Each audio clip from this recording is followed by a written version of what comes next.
Hello दोस्तों, मेरा नाम है रुपेश कुमार माथुर और आपका हमारे यूट्यूब चैनल में वेलकम है।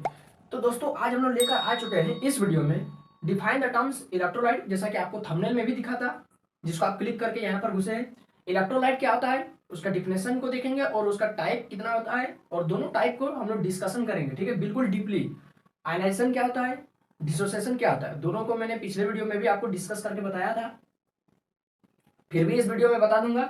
एनोड और कैथोड, ठीक है। एनोड और कैथोड में डिफिनेशन एकदम बिल्कुल डीपली मैं बताऊंगा। तो चलिए वीडियो में आप कंटिन्यू बने रहिए ताकि ये सारे क्वेश्चन को आपको समझ में आ जाए। तो सबसे पहले हम लोग देखते हैं इलेक्ट्रोलाइट। सबसे पहले हम लोग क्या देखेंगे दोस्तों, इलेक्ट्रोलाइट। और ये क्वेश्चन आपका केमिस्ट्री से लिया गया है, जो आपको पॉलिटेक्निक में, चाहे आप क्लास 11 में है तो 12 में है, दोनों के लिए, तीनों के लिए इंपॉर्टेंट है। तो सबसे पहले हम लोग देखते हैं कि इलेक्ट्रोलाइट क्या होता है। इलेक्ट्रोलाइट, और हाँ, साथ ही साथ आप नोट्स बनाते चलिए। सबसे पहले आप समझ लीजिए, फिर नोट्स बनाते चलिए। इलेक्ट्रोलाइट क्या होता है, ध्यान से सुनिए। इलेक्ट्रोलाइट वैसा सब्सटेंस होता है, इलेक्ट्रोलाइट वैसा सब्सटेंस होता है जो या तो मोल्टन स्टेट में, जिसको हम लोग फ्यूज्ड स्टेट भी बोलते हैं, या तो मोल्टन स्टेट में या तो एक्वस सॉल्यूशन में वो लिबरेट कर जाएगा अपना आयंस को, या फिर अपना आयंस में टूट जाएगा, है ना। और वो आयन क्या करेगा, अपने से होकर इलेक्ट्रिसिटी को फ्लो होने के लिए अलाउ करेगा, यानी वो अपने से होकर इलेक्ट्रिसिटी को फ्लो होने देगा। उसको हम लोग क्या बोलेंगे, इलेक्ट्रोलाइट बोलेंगे। समझ में आ गया, लिख देते हैं चलिए। तो साथ ही साथ अभी लिखते चलिए कि इलेक्ट्रोलाइट क्या होता है, कि दो substances which are in fused state or in aqueous solution, liberate या फिर डिसोसिएट, कोई कुछ भी लिख सकते हैं, liberate their ions and these ions allow electricity to flow through it, यानी इससे होकर इलेक्ट्रिसिटी को प्रवाहित होने देता है। उस सब्सटेंस को हम लोग क्या बोलते हैं, इलेक्ट्रोलाइट। Is called electrolyte. समझ में आ गया कि वैसा substance which are in fused state, fused state मतलब मोल्टेन स्टेट, द्रव अवस्था में, और इन एक्वस सॉल्यूशन या फिर एक्वस सॉल्यूशन में लिबरेट देयर आयंस, अपने आयंस में टूट जाते हैं, and these ions allow electricity to flow through it, और ये आयंस ही इस सब्सटेंस से होकर इलेक्ट्रिसिटी को फ्लो होने का अलाउ करता है। तो उसको हम लोग क्या बोलते हैं, इट इज कॉल्ड या फिर इज कॉल्ड इलेक्ट्रोलाइट। उसको हम लोग इलेक्ट्रोलाइट बोलते हैं। समझ में आ गया। हाँ, तो इलेक्ट्रोलाइट दो तरह का होता है। There are two types of electrolyte. Electrolyte जो है ना, इलेक्ट्रोलाइट जो है ना, ये आपका दो तरह का होता है। क्या क्या, स्ट्रॉन्ग इलेक्ट्रोलाइट, स्ट्रॉन्ग इलेक्ट्रोलाइट, और क्या होता है दूसरा, वीक इलेक्ट्रोलाइट, वीक इलेक्ट्रोलाइट। हाँ, तो पहला क्या हुआ, स्ट्रॉन्ग इलेक्ट्रोलाइट, दूसरा हुआ वीक इलेक्ट्रोलाइट। स्ट्रॉन्ग इलेक्ट्रोलाइट को हम लोग डिस्कस करेंगे और वीक इलेक्ट्रोलाइट को डिस्कस करेंगे। चलिए, ये पहले नोट कर लीजिए आप लोग, हो गया। आगे देखते हैं, समझते चलिए और नोट करते चलिए, बस, और कुछ नहीं करना है। याद करने की जरूरत नहीं है, क्योंकि दिमाग में रहेगा तो याद अपने रहेगा।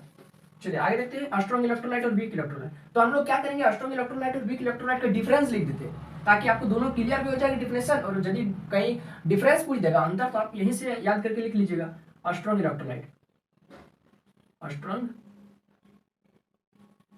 इलेक्ट्रोलाइट, दूसरा वीक इलेक्ट्रोलाइट, वीक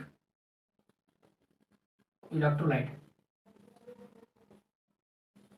ठीक है, लिखते हैं पहला नंबर पॉइंट। स्ट्रॉन्ग इलेक्ट्रोलाइट क्या किसको बोलते हैं, कि those electrolyte which are liberate ions, या फिर लिबरेट आयन को हटा देते, लिख देते कि दोज सब्सटेंस या फिर दोज इलेक्ट्रोलाइट, इलेक्ट्रोलाइट का ही टाइप है ना, तो those electrolyte which are completely dissociated into their ions in the solution. मतलब वैसा इलेक्ट्रोलाइट जो सॉल्यूशन में, जब उसको हम सॉल्यूशन में घोलेंगे तो वो अपना सारा आयंस में टूट जाएगा, तो उसको हम लोग क्या बोलेंगे, स्ट्रॉन्ग इलेक्ट्रोलाइट। क्या लिखेंगे, those electrolyte which are completely dissociate completely dissociated into their ions in aqueous solution aqueous का इसमें थोड़ा मिला लीजिएगा, aqueous solution is called strong electrolyte, ठीक है। इसका देख लेते हैं, इसका बिल्कुल उसका ऑपोजिट होगा कि वैसा इलेक्ट्रोलाइट जो कंप्लीटली डिसोसिएट नहीं होता है, मतलब उसको हम लोग दूसरा लैंग्वेज में क्या लिखेंगे कि वैसा इलेक्ट्रोलाइट जो पार्शियली डिसोसिएट होता है। कब? जब उसको हम लोग एक्वस सॉल्यूशन में डिसॉल्व करते हैं, ठीक है। तो क्या लिखेंगे? दो electrolyte which are partially dissociated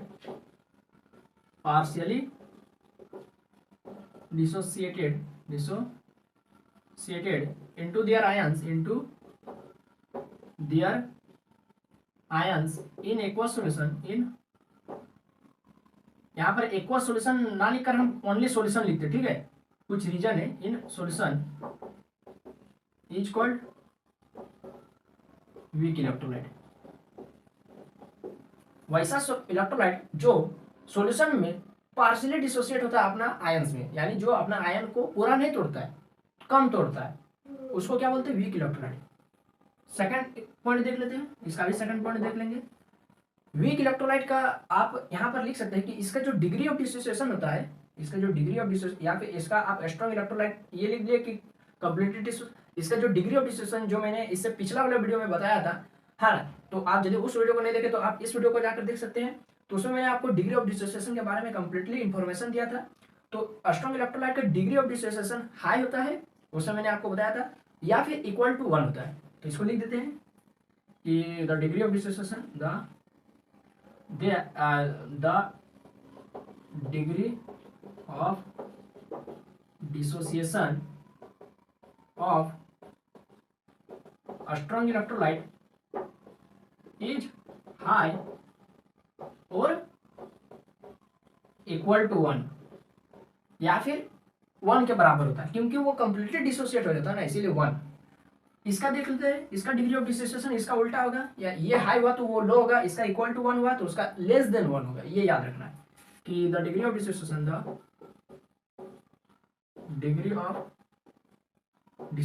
of weak electrolyte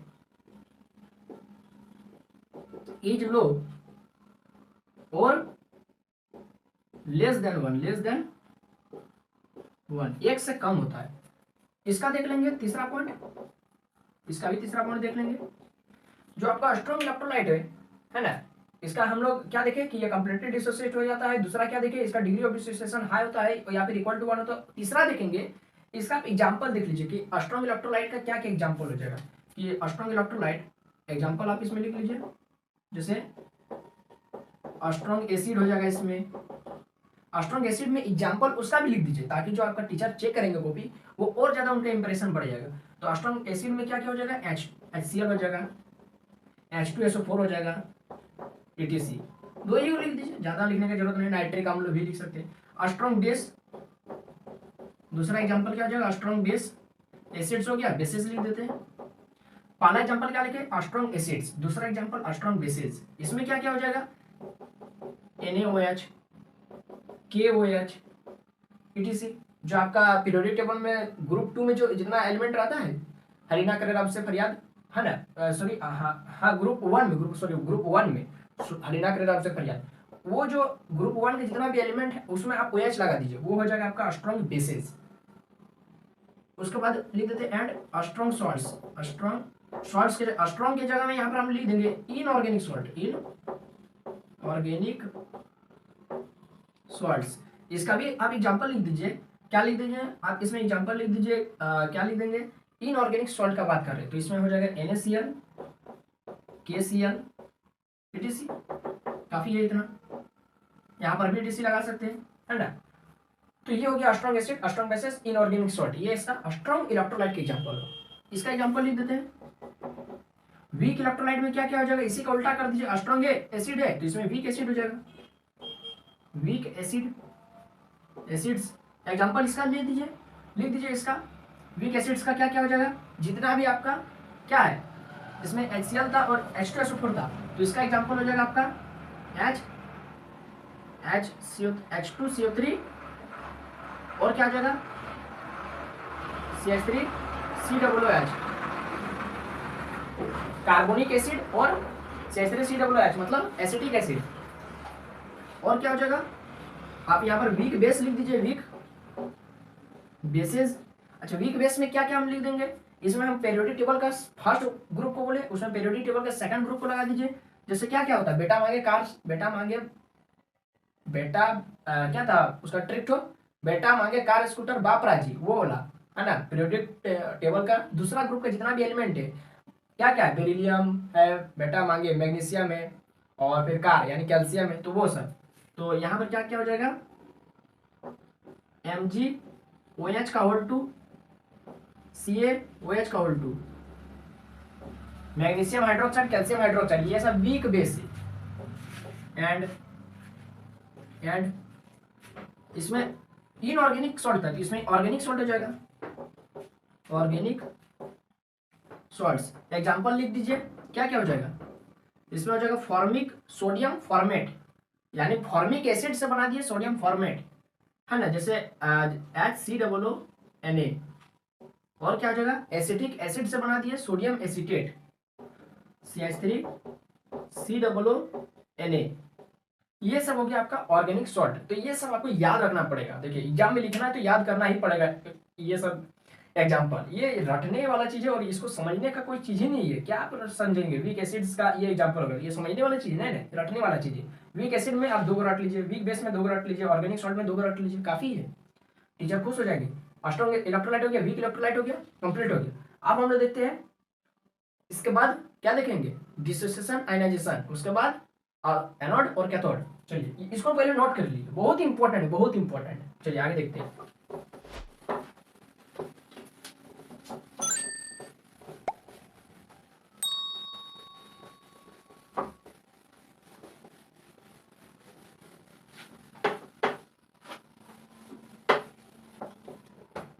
अब हम लोग देखते हैं दोस्तों, जो आपका नेक्स्ट है क्या है कि पहले आयोनाइजेशन।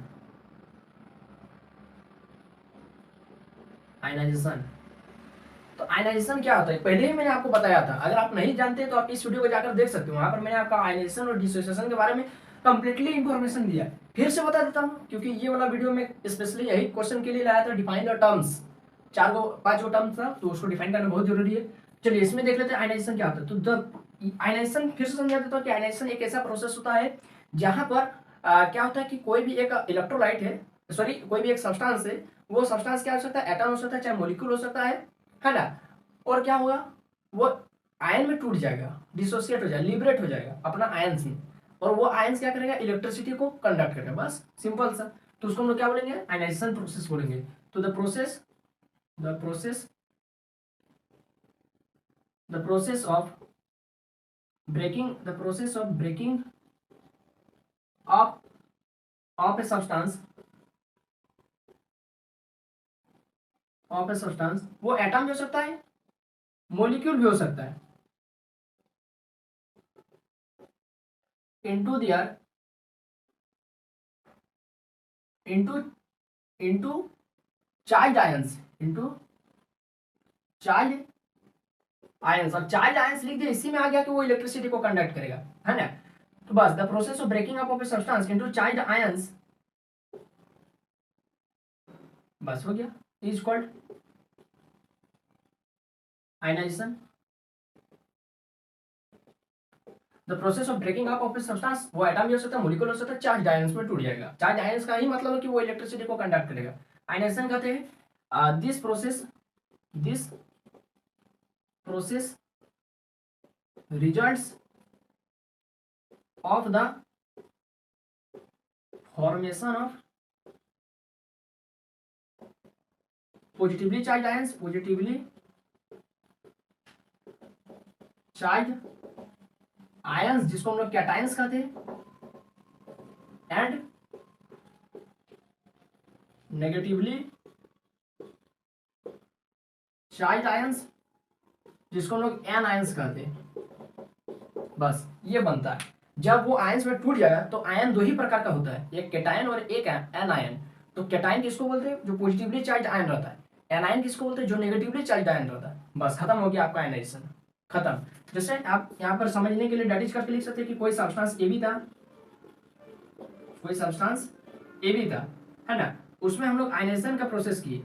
आयनाइजेशन जो भी प्रोसेस किया जाता है उसको ऊपर में लिखा जाता है, तीर का ऊपर में, है ना। तो ए भी क्या है? एक सब्सटेंस है, वो क्या हुआ? आयनाइज हुआ, यानी आयनाइजेशन का प्रोसेस उसमें हुआ, और वो ए प्लस एंड बी माइनस में टूट गया। ए प्लस क्या है? कैटायन, एंड बी माइनस क्या है? एनायन। बस समझने के लिए आप इसको इस तरह से लिख सकते हैं। क्लियर हो गया? आगे देखेंगे। चलिए, आयनाइजेशन हो गया, डिसोसिएशन देखते हैं।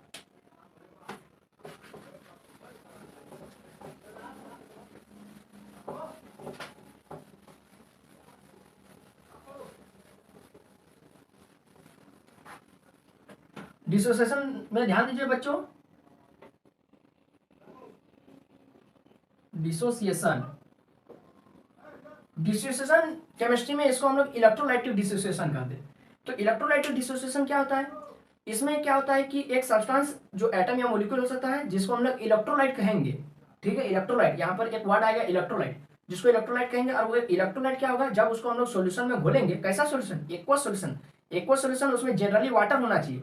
तो वाटर में जब उसको घोलेंगे किसी भी इलेक्ट्रोलाइट को, तो वो अपना आयन में डिसोसिएट हो जाएगा, टूट जाएगा, और वो आयन क्या करेगा? इलेक्ट्रिसिटी को कंडक्ट करेगा। इसी प्रोसेस को कहते हैं डिसोसिएशन या फिर इलेक्ट्रोलाइटिक डिसोसिएशन। और इस प्रोसेस में भी दो चार्ज आयन से बनता है, पॉजिटिवली चार्ज आयन जिसको कैटायन कहते हैं, और नेगेटिवली चार्ज आयन जिसको एनायन कहते हैं। चलिए आगे देखते हैं। लिख देते हैं यहाँ पर कि द प्रोसेस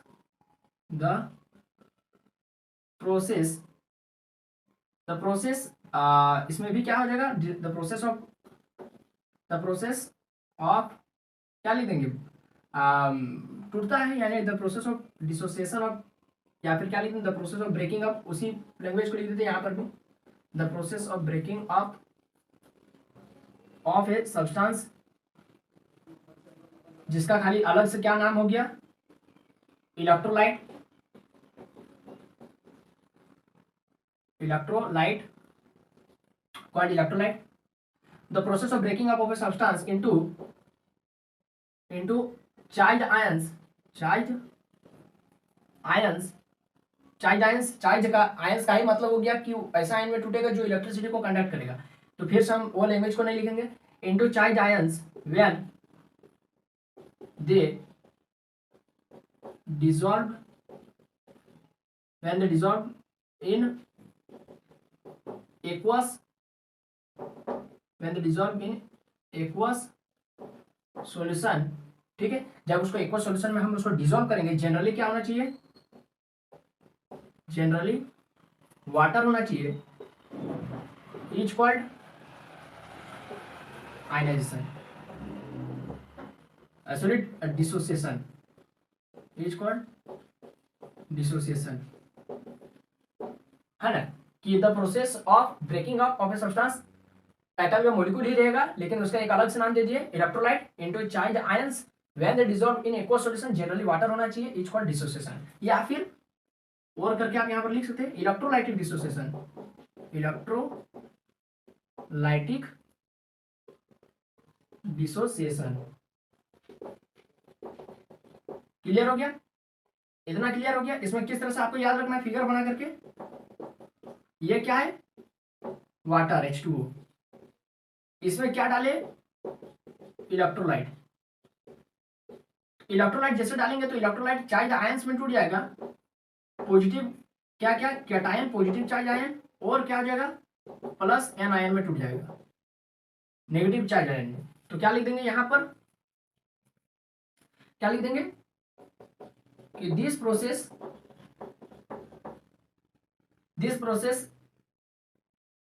क्या लिख देंगे? इन दिस प्रोसेस, क्या लिख देंगे? इन दिस प्रोसेस, क्या जो आपका ये होता है, जो डिसोसिएशन होता है, उसमें क्या होता है? पॉजिटिवली चार्ज आयंस का फॉर्मेशन होता है जिसको कैटायन कहते हैं, और नेगेटिवली चार्ज आयंस का फॉर्मेशन जिसको एनायन कहते हैं। इन दिस प्रोसेस जो आपका इलेक्ट्रोलाइट है, electrolyte become ionize and forming positively charge ion, जिसको कैटायन कहते हैं, एंड नेगेटिवली चार्ज आयन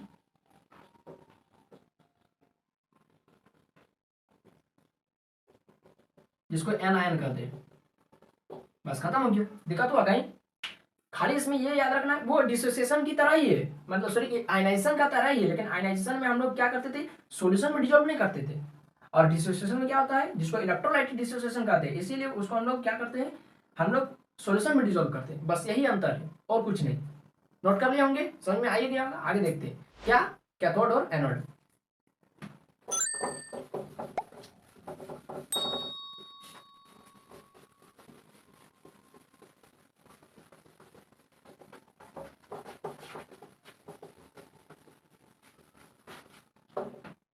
आगे देखते हैं हम लोग कैथोड और एनोड क्या होता है। सबसे पहला लिखते हैं कैथोड।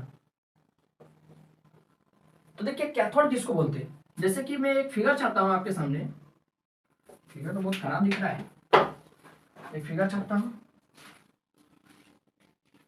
ठीक है। यहाँ पर दो इलेक्ट्रोड में लेता हूं, दो इलेक्ट्रोड।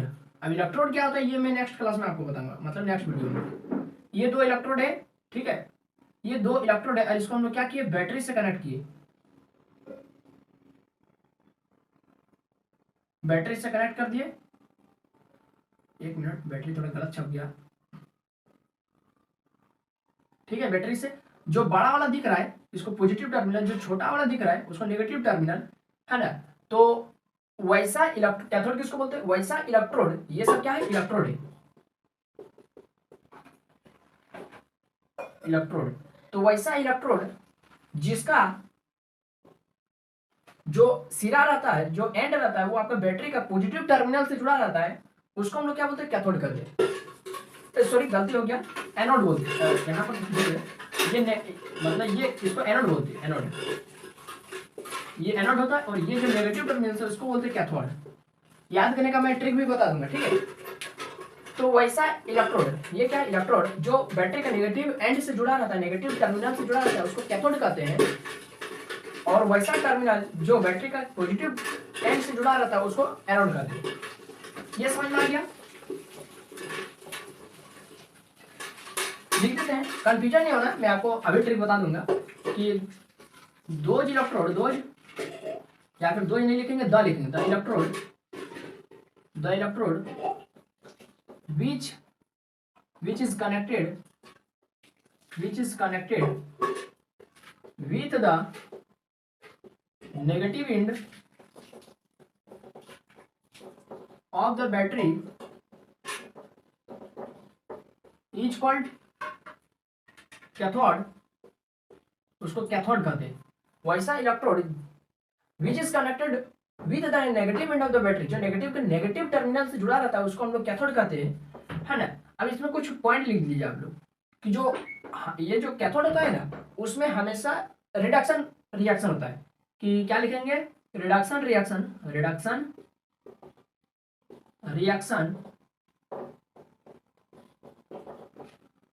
अकर इन इट, इसमें हमेशा रिडक्शन रिएक्शन होता है। अब ये सब के बारे में मैं आपको जब इलेक्ट्रोलिसिस पढ़ाऊंगा उस प्रोसेस में बताऊंगा, रिडक्शन रिएक्शन। उसके बाद क्या हो गया, और ये जो आपका, जैसा कि मैंने आपको बताया था कि ट्रिक बताऊंगा कि ये जैसे मैं अभी आप फिगर मैंने आपको छाप के दिखाया था, तो मैंने कैथोड किधर लिखा था, इधर लिखा था ना उधर लिखा था। देखिए राइट साइड में लिखा था ना लेफ्ट साइड में लिखा, राइट में लिखा था। तो क्या लिखना है कि जो कैथोड होता है, cathode is present in right side of the electrolytic cell. Electrolytic cell क्या होता है, जो अभी मैंने इस तरह से छापा था बीकर, उसी को इलेक्ट्रोलाइटिक सेल बोलते हैं, ठीक है। तो ये इलेक्ट्रोलाइटिक सेल का राइट साइड में था कौन, कैथोड, इसलिए मैंने यहाँ पर लिखा है कि cathode is present in right side of the electrolytic cell. Next क्या लिख देंगे, तीसरा पॉइंट लिख देते हैं कि जो आपका कैथोड जो है ना, कैथोड ये जो है ना, कैथोड में हमेशा कुछ मेटल डिपोजिटेड होता है। कब, इलेक्ट्रोलाइसिस प्रोसेस में। जब मैं वो पढ़ाऊंगा तब मैं आपको बताऊंगा कि किस तरह से मेटल डिपोजिट हो रहा है। तो क्या लिखेंगे कि सम मेटल डिपोजिटेड यहां पर लिख देते generally some metal deposited on the cathode in the electrolysis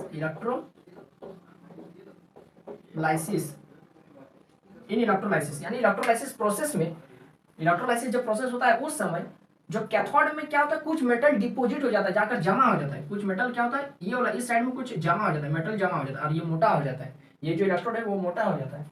हाँ, वही वाला लिखिए। तो ये सब अभी आपको समझ में नहीं आएगा, जब मैं वो पढ़ाऊंगा तब आपको समझ, लेकिन फिलहाल ये पॉइंट आपको याद रखना है। ये हो गया, कैथोड खत्म हो गया। कैथोड के लिए देखिए इतना लंबा किया ताकि आप एग्जाम में लिखेंगे तो थोड़ा लंबा दिखे। तो the electrode which is connected to the negative end of the battery is called cathode. हो गया, खत्म हो गया। कैथोड में हमेशा रिडक्शन रिएक्शन होगा। कैथोड हमेशा राइट साइड में होगा, इधर होगा इलेक्ट्रोलाइटिक सेल का। कैथोड में हमेशा क्या होता है, हमेशा तो नहीं बोलेंगे, जनरली क्या होता है कि कुछ मेटल जाकर डिपोजिट हो जाता है, जमा हो जाता है कैथोड में। कब? इलेक्ट्रोलाइसिस प्रोसेस में। ये हो गया। आगे देखते हैं, यहां पर क्या लिख देंगे, अब एनोड लिख देंगे। एनोड, तो एनोड के लिए क्या लिखेंगे, कुछ नहीं, इसी का उल्टा कर देंगे। समझ में आ रहा है ना? समझना बहुत जरूरी है, समझना। और ये सब तो बहुत आसान है, ये सब तो समझ में आ ही जाएगा, कोई हार्ड में कॉन्सेप्ट नहीं पढ़ा रहा हूं। देखिए आगे देखते हैं, एनोड। एनोड क्या होता है, तो ये क्या होगा, पॉजिटिव एंड से जुड़ा रहेगा बैटरी का, कि the electrode which is connected to the positive end of the battery is called anode. जो इलेक्ट्रोड बैटरी का पॉजिटिव टर्मिनल से जुड़ा रहेगा उसको हम लोग एनोड कहेंगे। इसमें भी लिख देते हैं, इसमें हमेशा ऑक्सीडेशन रिएक्शन होता है। Oxidation reaction occur in it, इसमें हमेशा ऑक्सीडेशन रिएक्शन होगा। सेकंड पॉइंट लिख देते हैं कि ये हमेशा इलेक्ट्रोलाइटिक सेल का बायां साइड में होता है, लेफ्ट साइड में होता है। तो क्या लिखेंगे, जो आपका एनोड होता है, anode is present in left side of the electrolytic cell. Electrolytic cell का हमेशा लेफ्ट साइड में होगा। तीसरा पॉइंट लिख देते हैं कि जनरली जो आपका देखा गया है कि जब इलेक्ट्रोलाइसिस प्रोसेस करते हैं उस समय एनोड में कुछ गैसेस निकलता है, एनोड से कुछ गैसेस निकलता है, लिबरेट होता है। तो क्या लिखेंगे, जनरली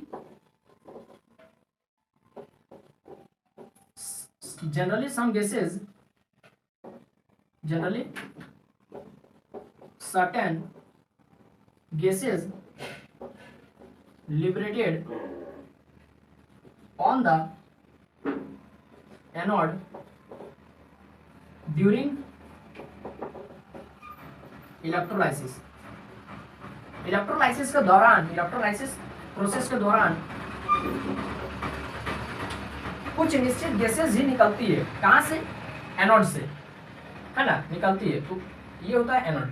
क्या क्या बताया, एनोड क्या होता है, जो बैटरी का पॉजिटिव टर्मिनल से जुड़ा रहता है। एनोड हमेशा ऑक्सीडेशन रिएक्शन करवाता है। एनोड क्या होता है, लेफ्ट साइड में प्रेजेंट होता है इलेक्ट्रोलाइटिक सेल का। एनोड में क्या होता है, एनोड से हमेशा कुछ गैसेस निकलती है। जब इलेक्ट्रोलाइसिस प्रोसेस होता है तो इलेक्ट्रोलाइसिस के दौरान कुछ गैस निकलते हैं। तो कहां से निकलेगा, उसका कुछ माध्यम होगा तब ना। तो माध्यम क्या रहेगा उसका, एनोड। कैथोड से नहीं निकलता है गैस, एनोड से निकलता है। ये क्लियर हो गया। तो अब आपको समझ में आ ही गया होगा इलेक्ट्रोलाइट क्या होता है, इलेक्ट्रोलाइट का टाइप क्या क्या होता है, दो टाइप, स्ट्रॉन्ग, वीक, और आयनाइजेशन और डिसोसिएशन भी समझ में आ ही गया होगा। और एनोड कैथोड भी क्लियर हो ही गया। तो ये वीडियो आपको कैसा लगा हमको कमेंट बॉक्स में जरूर बताएं। वीडियो अच्छा लगा तो लाइक करना है, अपने दोस्तों में, फ्रेंड सर्कल में जहां हो सके शेयर कर देना है, ताकि उन तक भी मेरा वीडियो पहुंचे और ज्यादा से ज्यादा आदमी, ज्यादा से ज्यादा बच्चे देखें इस वीडियो को, है ना। और अगर चैनल पर नए हैं तो चैनल को सब्सक्राइब तो करना ही है। तो ये तो बस अभी के लिए इतना ही, फिर मिलते किसी नए वीडियो में। जय हिंद, वंदे मातरम।